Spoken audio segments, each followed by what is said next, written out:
Well, ladies and gentlemen, we're so glad that you've come here this evening. So much of this building is Mike Stock. And you know, as he has done for 14 years, I keep expecting him to come sweeping in here. Mike was involved in this center here before it was even fully built, or it was just in the conceptual stage. He would come up here in 1998 and work with my mother, and when this was just a plan that was on a piece of paper. And then shortly thereafter, after it was built, the council was formed, and Mike Stock was a charter member. And as I say, his ideas and his financial support are the reason it is here.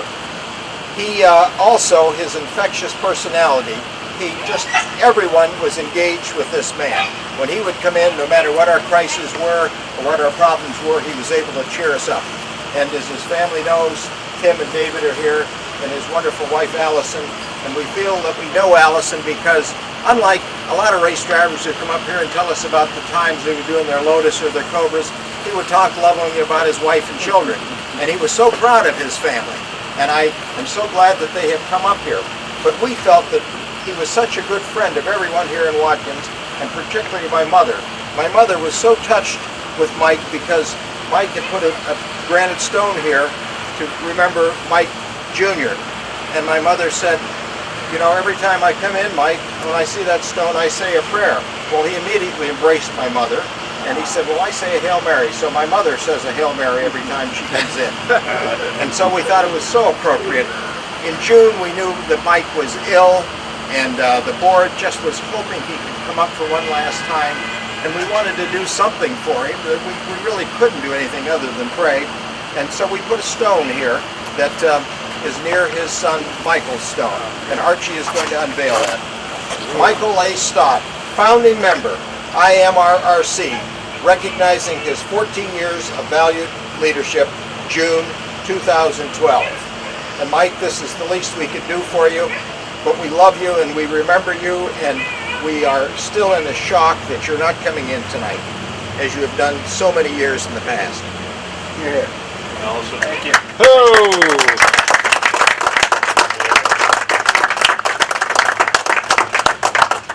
Well, you've made us feel better that you can do this.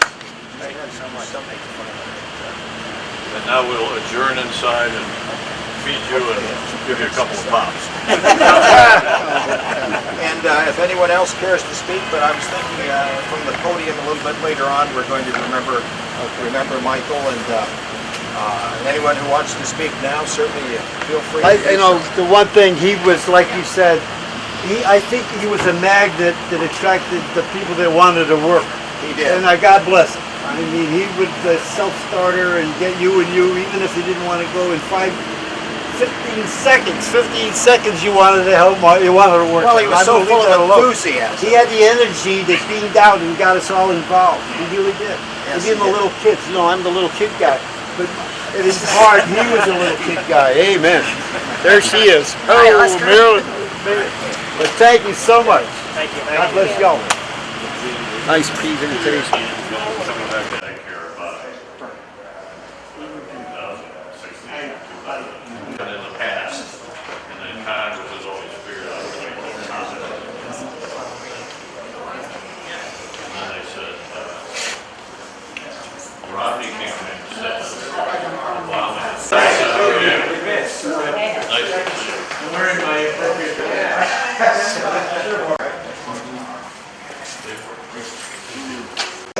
You may also have seen the raffle card. Now, this is my commercial here. It's not going to be all commercial tonight. Our raffle card is also a big part of our fundraising, and tickets are 2 for $100, 1 for $60. It's a wonderful Boss 302 brand new Mustang, and we hope that you'll take a look at it. Also, we have a wonderful book. I know some of you people are interested in Formula One. Michael Argetzinger, the noted author, has written a book about the 50th anniversary of Formula One racing at Watkins, Glen. It covers all of the 20 years. It's an award-winning book with 350 photographs, many of them in color, and all of that goes for the benefit. And we have other items that are for sale here. We don't have an auction this year. We just want you to be relaxed and have some fun. We've got a couple great speakers. And I've mentioned that we're here because of people like yourself. But we also have a very strong governing council made up of people from all aspects of the motor racing community. And tonight, earlier, we remembered one of our stellar men who was involved with this racing center before it was even much of an idea. It was just a concept. And that was Michael Stott, who for 14 years, even before the center was built, was part of the program that arranged all of this. We have a large plaque over here, and we just put a granite plaque. And sadly, Michael died tragically much too young in July. And we're happy to have his wife Allison and his two wonderful sons, Tim and David, who have come up here. But Michael, I keep expecting him to come in because he was here last year, and he would sweep into the room and he would captivate the whole room. Now there are a number of strong people here in this room, people who are all very articulate, intelligent people, but Michael would captivate each and every one of you. He was an inspiration to all of us. When we would have moments of crisis, it was always Michael's calm voice and encouragement. He was like a coach. He was like a football coach, and he'd give me pep talks. And I'm so glad to see his sons, and I can see how they turned out also because of their wonderful mother. But Mike was a strong force of nature, and many of his friends are here. Some of them had to go on to other parties tonight, but I know that we have several people. Peter McLaughlin, who was his friend and colleague for many years, is here. Archie Urchiolo, and I don't know, there were a couple other people who wanted to speak, but I'm going to hear from Peter McLaughlin. Peter? Hiding over here.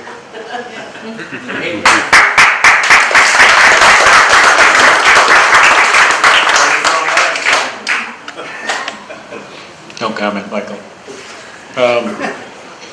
You know, I've sort of struggled with this all day because there are probably 1,000 things I could say about Mike Stott. You know, he was I'll do the quick version. I mean, in 1997, when I ended up buying SVRA, when it was in trouble, Michael was the first person to step forward, who stepped up and sponsored the Enduro Series.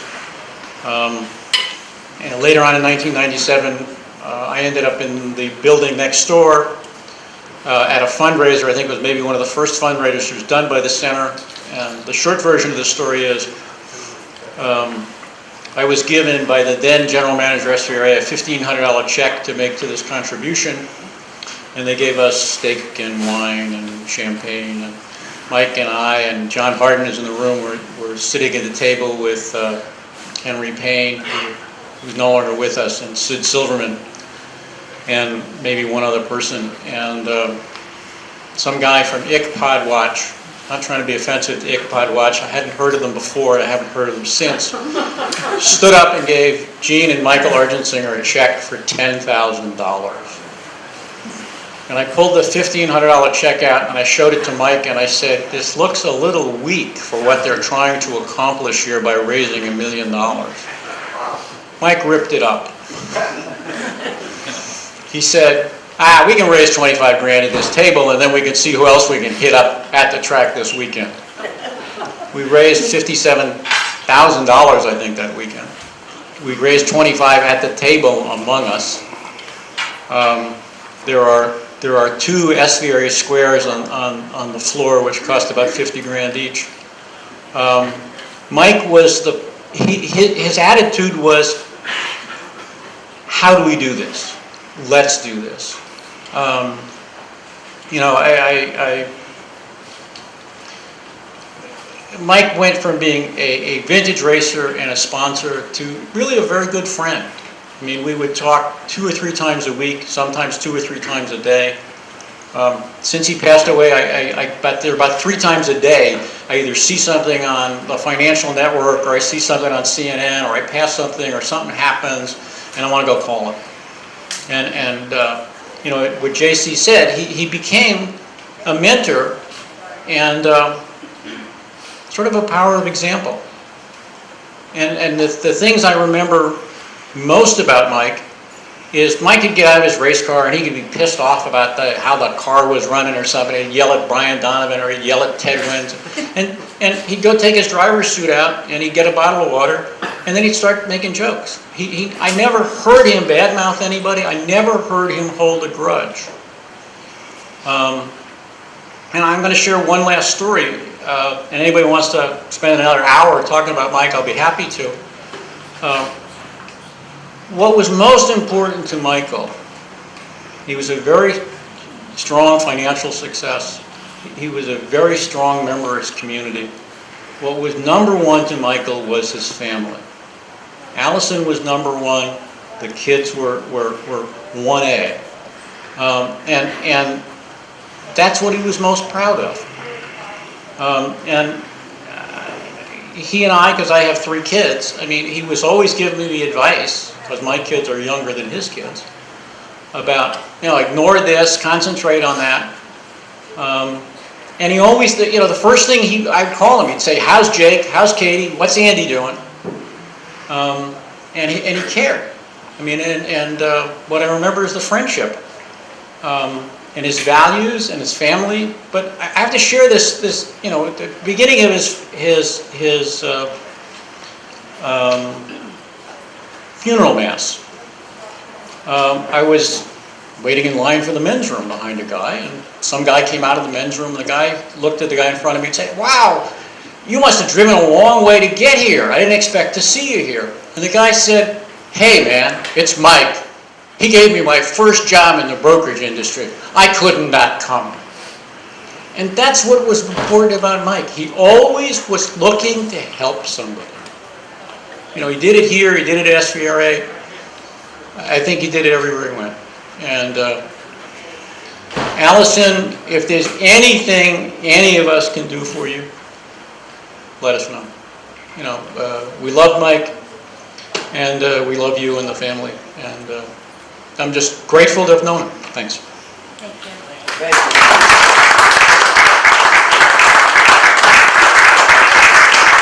Peter, that was so well put. And the point I wanted to make, guys would come up here and they'd tell me how their Lotus was running or how their Cobra was running, and I'd hear all about what they did at the track. But Mike would tell me about his wonderful wife and about his kids. And my mother and my father and my wife all were devoted to him. He could fill up this room, and he did fill up this room many times. And his good friend Archie Urchiola, who is also on our council and one of our leading lights, I may say that Peter McLaughlin was also on our council many, many years, and we've allowed him to retire for a short period, and we hope to get him back. But Archie, would you come on up? I'll make it real quick because Peter and JC have said everything very eloquently. But first of all, I'd just like Tim and David and Allison to take a step forward so we can acknowledge them.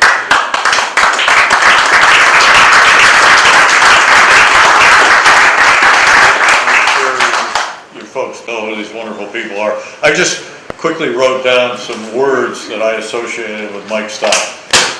Maybe the leading one was irrepressible, and an extrovert, a raconteur, a canny financial advisor, a devoted sportsman.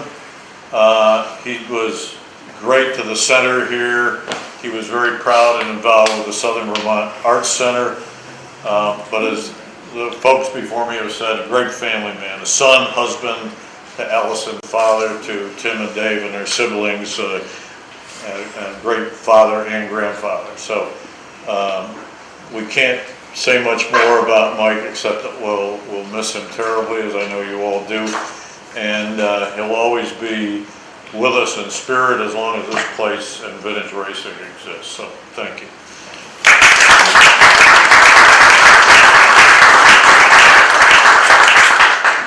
Thank you, Archie.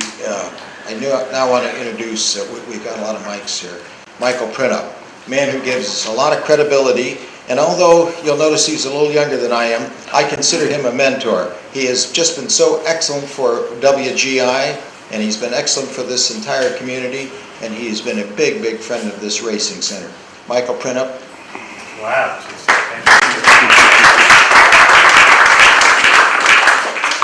Well, for those that don't know, this is the book you need to buy before you leave. Just so you know. It's the Michael Argentinger book. Fantastic job. I have to say one thing, and I'll continue, obviously, is I used to call Peter all the time. Peter, owning SVRA, has a business relationship with Watkins, Glen International. Call Peter, never call me back. Call Peter, never call me back. Email Peter, never call me back.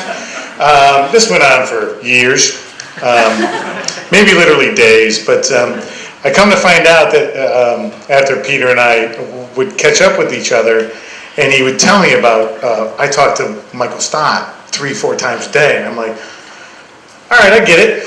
And being on the board of the research center and understanding Peter's position and understanding Michael's position, I said, I get it. I said, so I'm being blown off for a broker.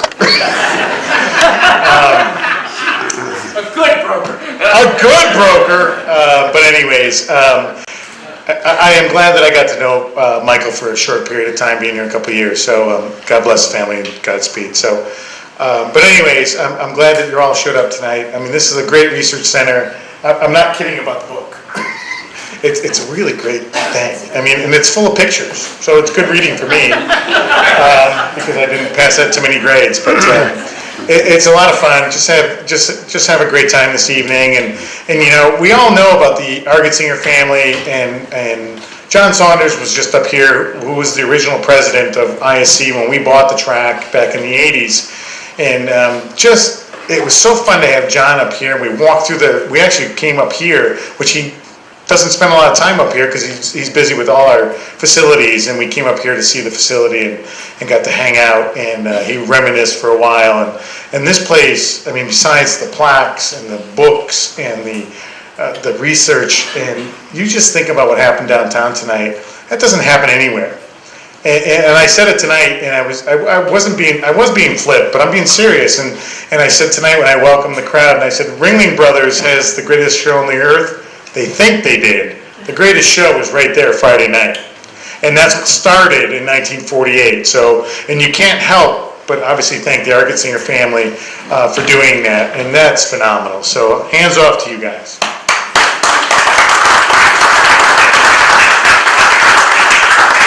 So we'll continue this weekend. We're gonna have a great vintage weekend coming up, and you know, tonight was just the start of it, and we really look forward to everybody just having a good time.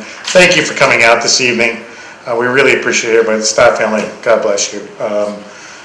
Godspeed, and we'll keep moving on. And racing is racing, and vintage is vintage. And we have a really special person here this evening, and we have Molly Sleen from the Sleen family here as our Grand Marshal. So Molly, thank you. Just I know she wasn't expecting that, so I just wanted to make it so.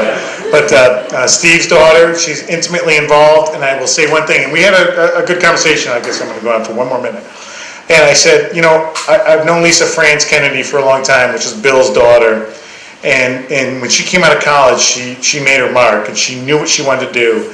And her and I are really intimately close with the business relationship of what we do with NASCAR and ISC, because it's two entities that they both own.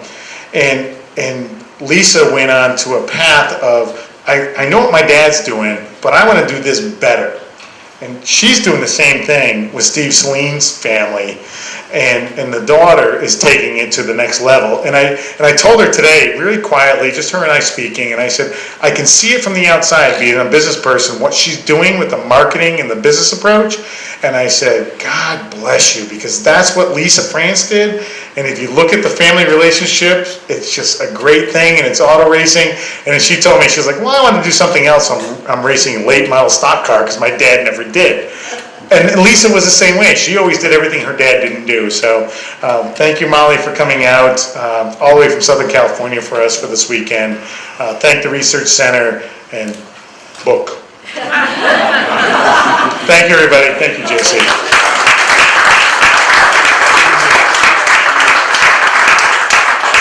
Well, you know, I look around this room and half of the audience are women, and we're so glad we have so many fine women in racing. And of course, Lisa Kennedy and Molly here, and we have a very fine woman who is really a role model in racing, who is no stranger to the center. She's been here before, Lynn St. James, and we're so delighted that she is here. She's made a historic impact in racing, and she's been in every type of racing. She's distinguished herself. Indianapolis Rookie of the Year honors, successful race in the kart series, and she's won many victories, including the Sebring 12-hour race and the Daytona 24. She has continued, even though she has retired from active racing. She founded the Women in the Winner Circle, and she continues to be involved in that, and she's a motivational speaker, and we're delighted. We hate to impose on her, but she is such a fine speaker, and we would like to have her come up and say a few words. And then we'll also have another man who has been here many times, Elliot Forbes Robinson, who the statistic is kind of interesting. I'll mention it. He won the 24 hours of Daytona, the 12 hours of Sebring, 6 hours at Watkins Glen. I like that, 24, 12, and 6. He's won many, many other races, and he is a Californian, and I've asked him also to please say a couple of words. But Lynn, if you would come up and say what is on your mind.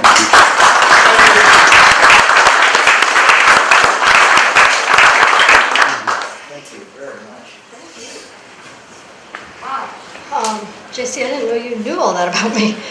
I only told a little bit. That's all right. That's just fabulous to have that coming out of your mouth, quite frankly, with the history that your family has and what you've done. So thank you.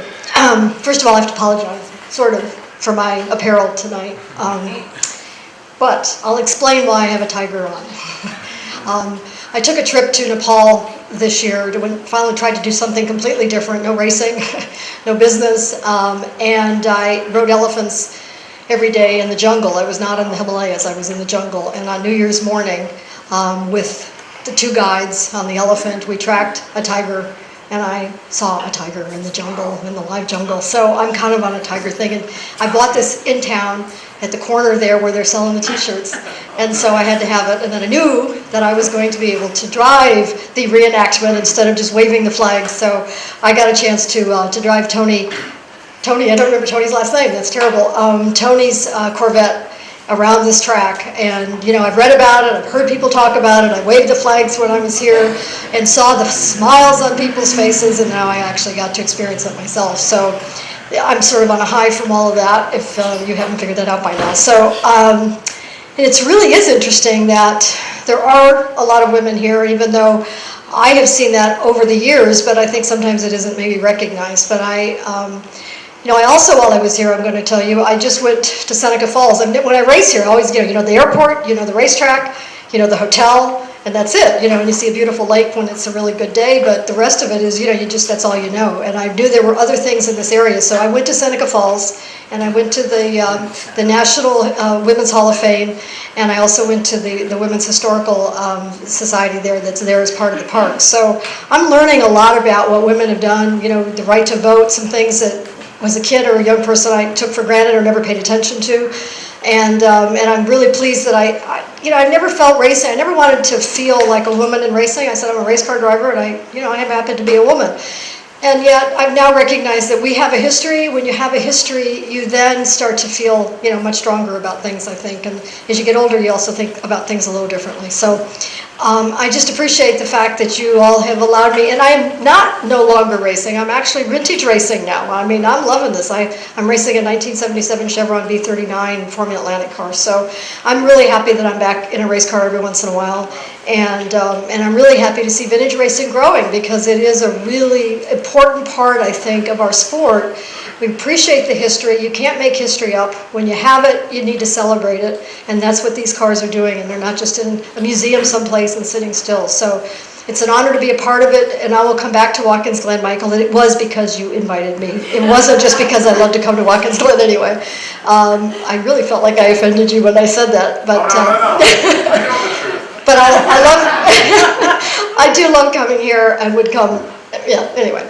And I love being part of the sport. You all know that I've been in it for a long time, and they always say, 8 years old, she's taking the checker flag. So, and I'm very glad that it's opening up to me, sort of inspiring young girls and women to be able to get involved in the sport, because I always said the car doesn't know the difference. Doesn't say, I got a chick driving it, and so I'm not going to give it all its horsepower. And I passed 2 cars today because I just had to. I'm sorry, even though listen to the drivers' meeting, but I just had to.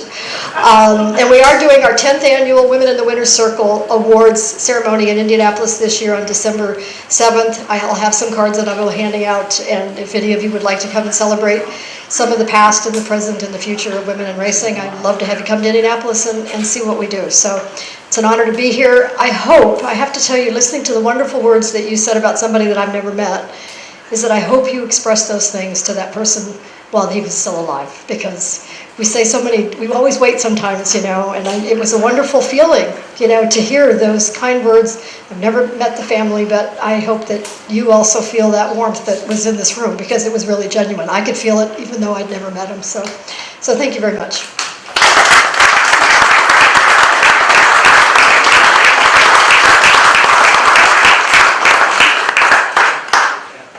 That was wonderful, and you always do give a wonderful presentation.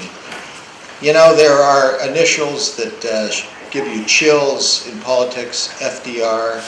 In racing, it is EFR. EFR. He is known by those initials, and his family in the early days was instrumental in Riverside Raceway, and he is a driver. He must have started when he was 5, because he had a successful career over 5 decades, and he raced in no fewer than 7 different race series and 50 major victories and championships in Trans Am. And as I indicated, I love that cadence: 24, the Daytona 24, the Sebring 12, and the 6 hours at Watkins Glen. And he is in the Motorsports Hall of Fame, and we are so pleased that he's come out here, and that Michael Printup is encouraging him to come back to Watkins Glen again, and Elliott Ford's Robinson.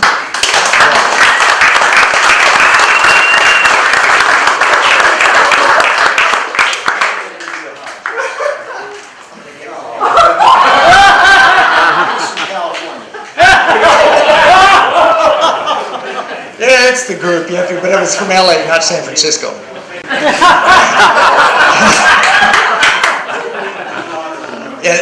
I really appreciate being invited here again tonight, and I really don't have anything to say. Watching the cars go around tonight is great for me. It reminds me, when I first came here, was 1973 to run a Super B. And I was so lucky because I was here with Richie Ginther as my car owner. And Richie took me around the old track and showed it to me. And at that time, it was from the bridge to the railroad crossing, it was still dirt. And we also had rear-wheel drive rental cars at that time, which you'll probably get the picture if you know the area. The side window was used a lot. It was great. We had more fun. I'm sure the farmers up in the area didn't like that much dust up in the air, but we had a great time. And it also got a lot of really great stories about the F1 days here that Richie had spent, and nights in the pool with the lawn furniture, fully dressed after they party on Sunday night. But those guys seemed to have a really good time here when they were here.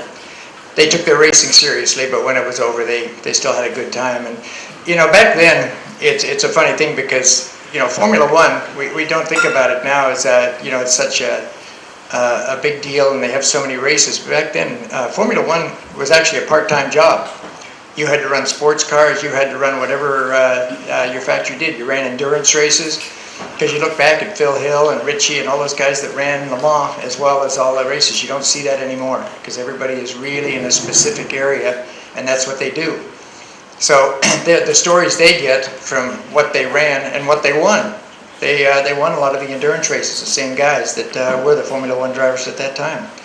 So it was, having Richie here tell me a lot of the stories of it, it was great, and I learned a lot about the track at that period of time. And being a West Coast guy coming out here, we talked a little bit about East Coast, West Coast people, and we didn't run against each other much at all. There was some pro series, but there was very little. And back then also club racing was really, you got paid pretty well by factories at that time to run club racing, because Porsche and the British Leyland and Toyota, Nissan, or Datsun, were all in that racing, and they hired people to drive their cars, so you could make a reasonable living doing the club racing.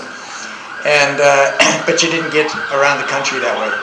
So it was so great for me to be able to come out here. It was one of the first tracks I ever came to where I came across the country. It was also interesting because my wife and I came across the country to do that, and at the time we didn't have very many ways to get the car here, so it was an open trailer, my van, we had a bassinet in the back and a crib, and a spare motor in the back of my van.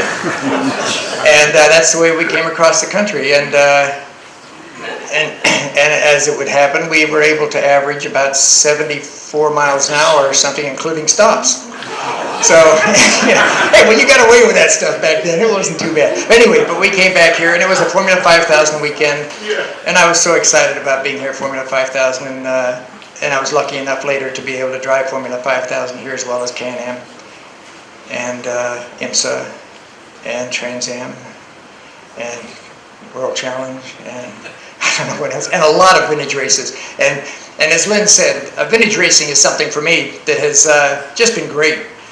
I don't understand how some of the stuff I've driven in vintage racing is vintage cars, like the Audi R8, which I drove years ago, and a couple-hour race here. But you know, I'm glad they were able to drive there, and you know, you get to drive some cars that you've always wanted to drive. Got to drive a RS62, which my dad drove, and to drive some of the stuff they drove, which it's really an experience because of the fact that you get in that car and you think, God, this car, man, I just can't wait to drive this car. And then you sit it and go, holy cow, this is uncomfortable.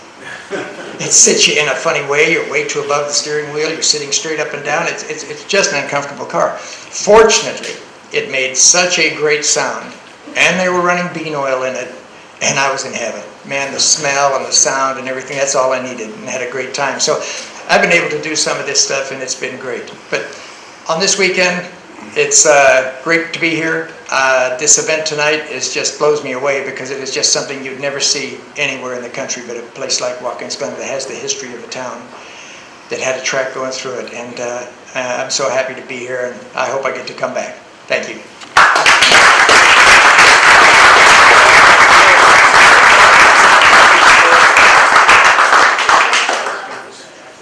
Isn't he great? He really is. Just terrific, just terrific. And we're so happy that all of you are here. And I was not kidding about the commercial there. We've been in business for 14 years. We've never had any debt. And the reason is because people like you in the racing community have supported us. We have no corporate or government support. We'd like some corporate support, but we simply have survived because of people like yourself buying our books, buying our raffle cars, and becoming sponsors. We have sponsorship forms, and I do appreciate your indulgence for that commercial request. Thank you, and party on. We still, oh, I do want to say we've got the two owners of the wineries. Glenora, of course, which is sponsoring the entire weekend here, has wonderful wines up the lake, 15 miles and 10 miles maybe. And we also have Atwater. Where's Mr. Atwater? Ted Barks is here. He was here, and of course Scott Welliver is here. And both wineries have been very, very generous. So thank you very much for coming, and enjoy.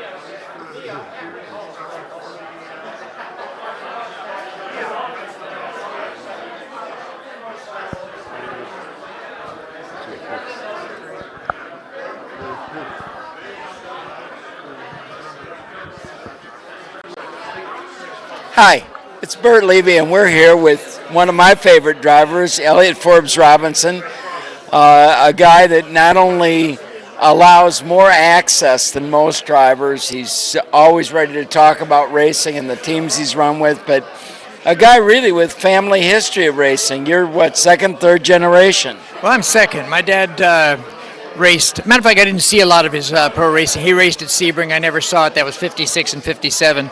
But he raced for the Austin Healey, MGA, and some Porsche stuff back in the 50s, and I got to go to a lot of the races. And you got the bug from him? Oh yeah, because he has a history of a lot of things. When Riverside Raceway opened, he was general manager of the track, so I drove the track when it was dirt, and I was 12 years old before they even paved it. And then when Dan Gurney was starting racing, my dad would help him, and they'd go from corner to corner to track, and I drove them from place to place while listening to all this stuff. So I got a lot of help right from the start. And you always wanted to do it after that? I did. I didn't know how I was going to do it, but I wanted to do it, and I had to find a way. And now there was another Elliott Forbes Robinson that was killed in the Mexican road races, I recall, in the 50s, but that's not a relation, or? No, it wasn't a relation at all. And we had heard a lot about that when my dad was around, but he wasn't at that race, so It didn't happen to him, because he was still my father after that. And then you grew up where in California? I grew up mostly in Glendale, California. We moved around a lot. I was just biking through Glendale about a week and a half ago. Yeah, I go to Griffith Park and bike up through there, and there's no place to bike in LA. Well, there is. You can if you get inside with the LA River there, you can run along the top of the outside edge there. I've ridden it. You mean that concrete ditch with a little trickle of water down the middle that they call the LA River? I know. It's strange to me too. It always has been.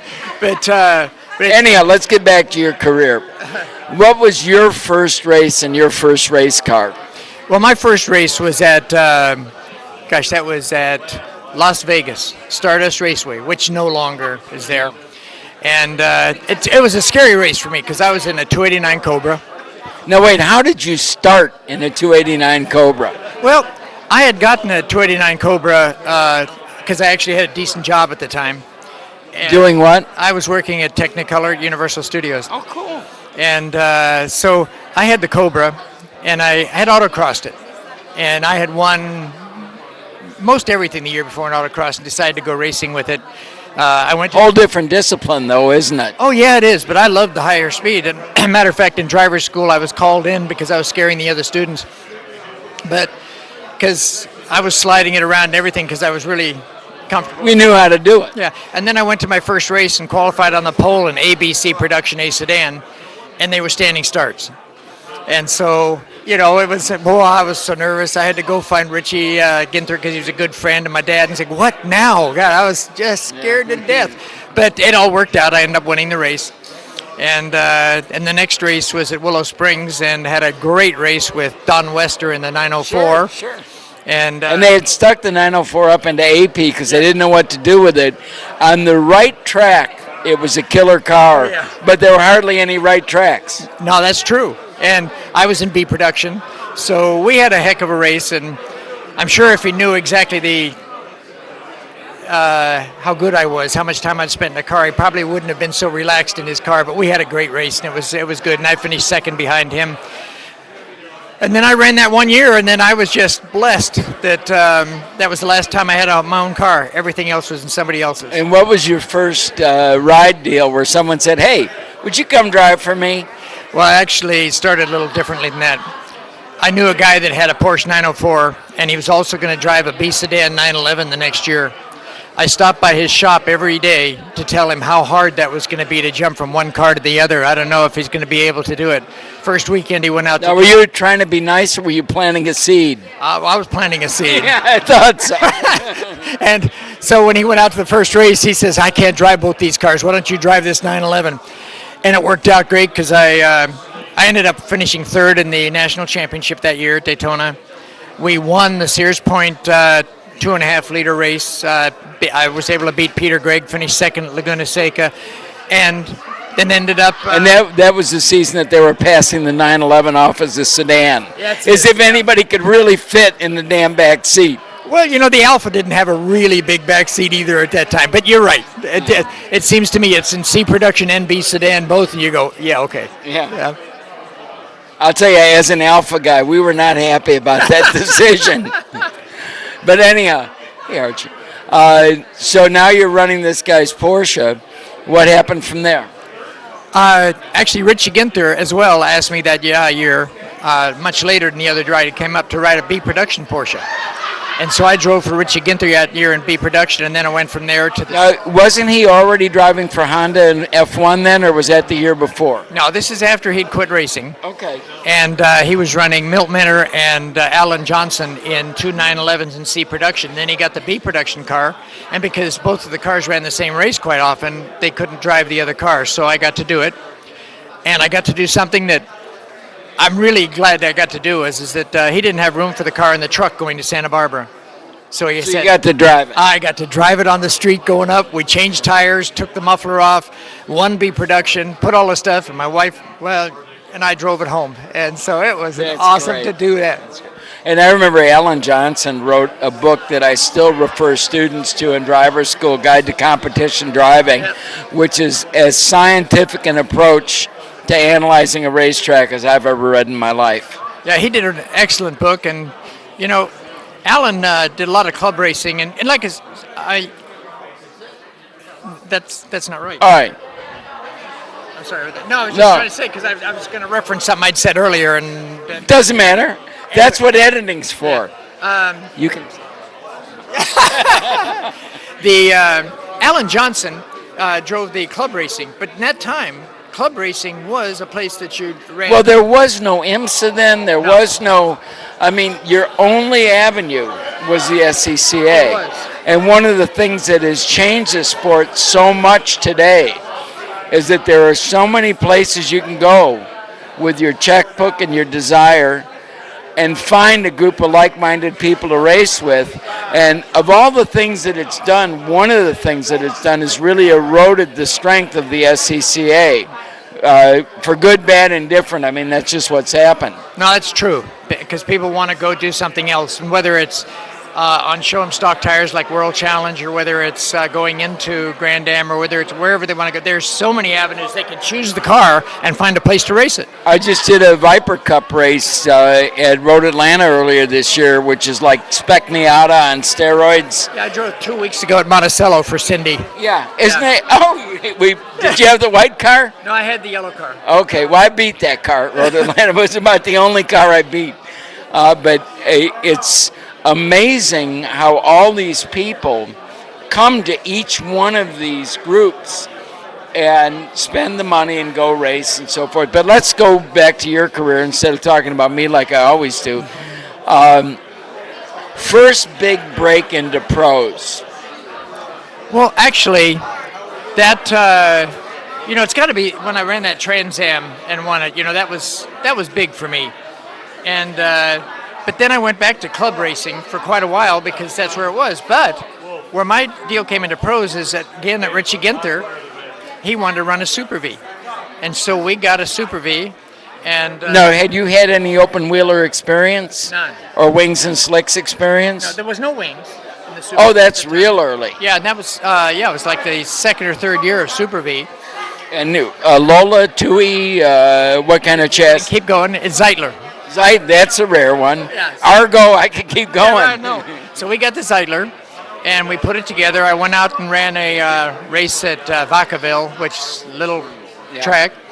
Got used to it. Then we went to the pro races, and Richie, knowing how to set up a car, because he was the best at setting up cars. Ferrari had him setting up cars when he drove for them. Oh, yeah. Yeah, when he was like the third guy on the team, but he did all the setup. Yeah, because when Phil Hill won, he was the guy that set the car up for Phil, because he was so much better. But that also got him jobs at BRM, because they kept wanting to have him as the setup guy, because they knew it. Because when he was at BRM, Graham Hill wins the championship. When he's at Ferrari, Phil wins the championship. So he's really good at that stuff. He was also a good driver. People don't understand. He finished.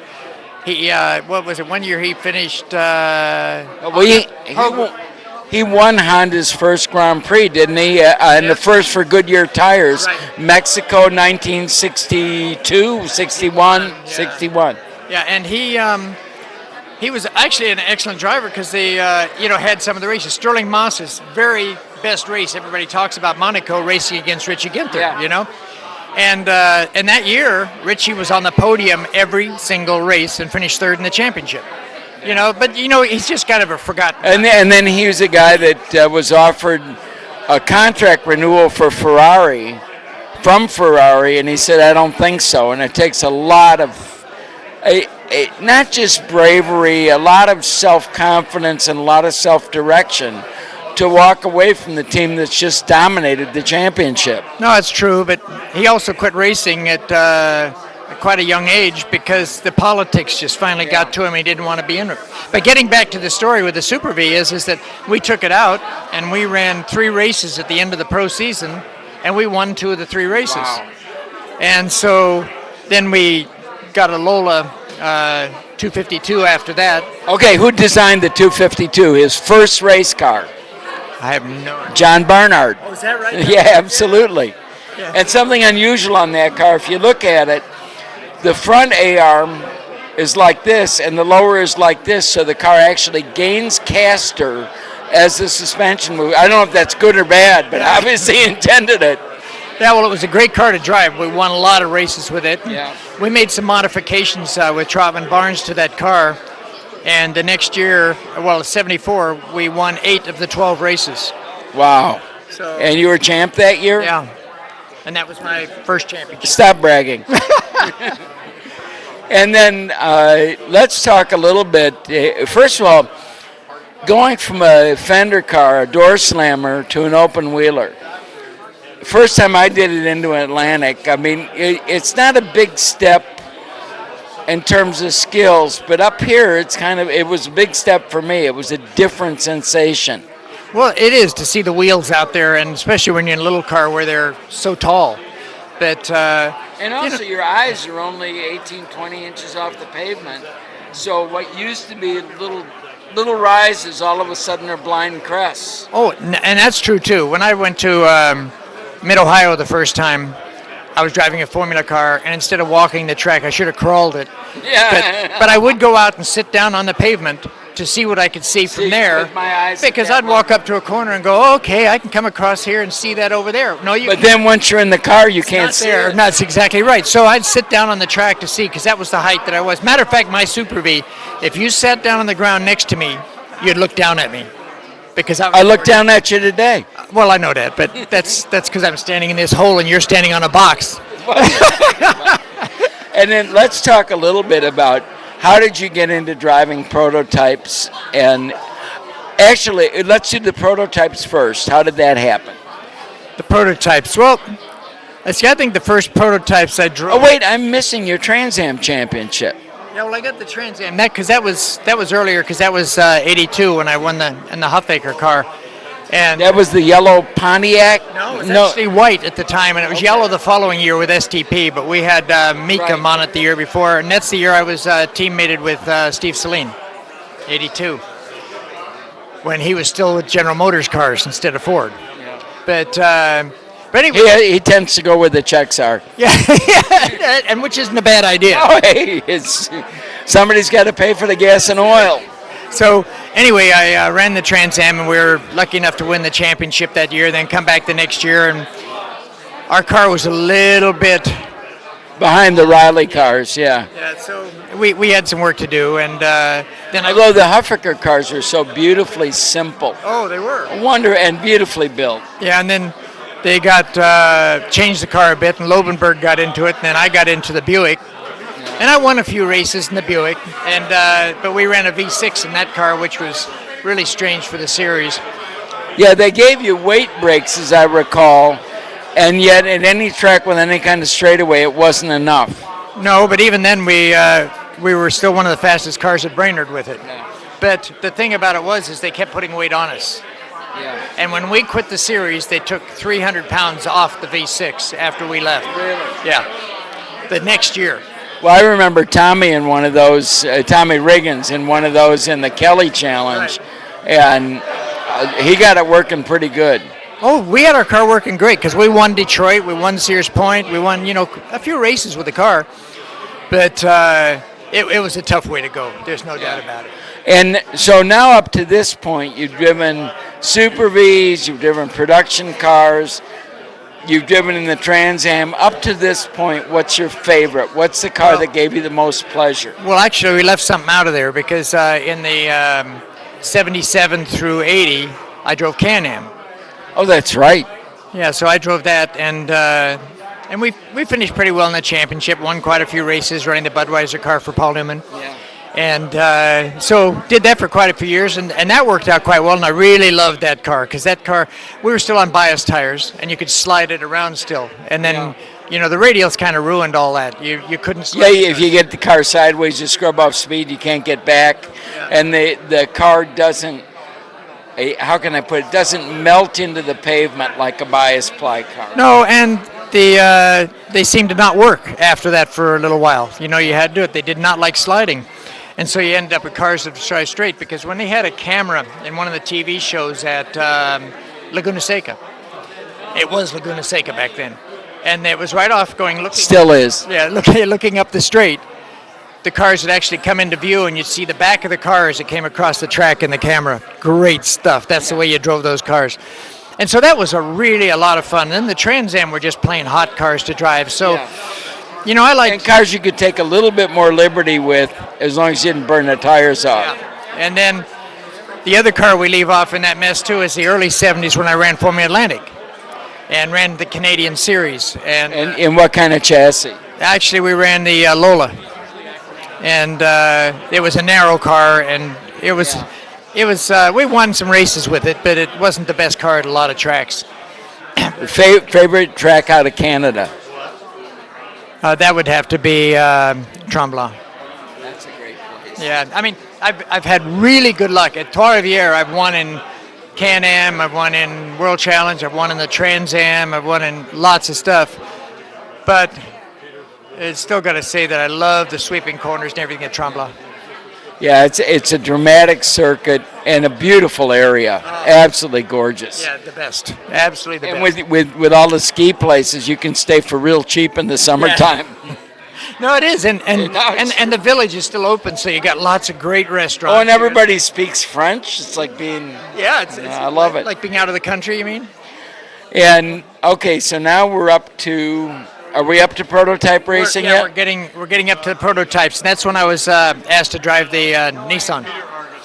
And you know, I'd driven different cars during different periods, like the 935 and 934, and I drove some other one-offs. It's amazing what you can do with the Volkswagen and some money. Yeah. And then I got into the Nissan GTP. And then I drove the 962 in a couple races with different people. And then I got into the Corvette GTP after the Nissan. And that's the black and white one? Yes, that was right. And I drove that with the V6 turbo. I drove that with the V8. And I drove with a 3.5-liter race motor as well. Yeah.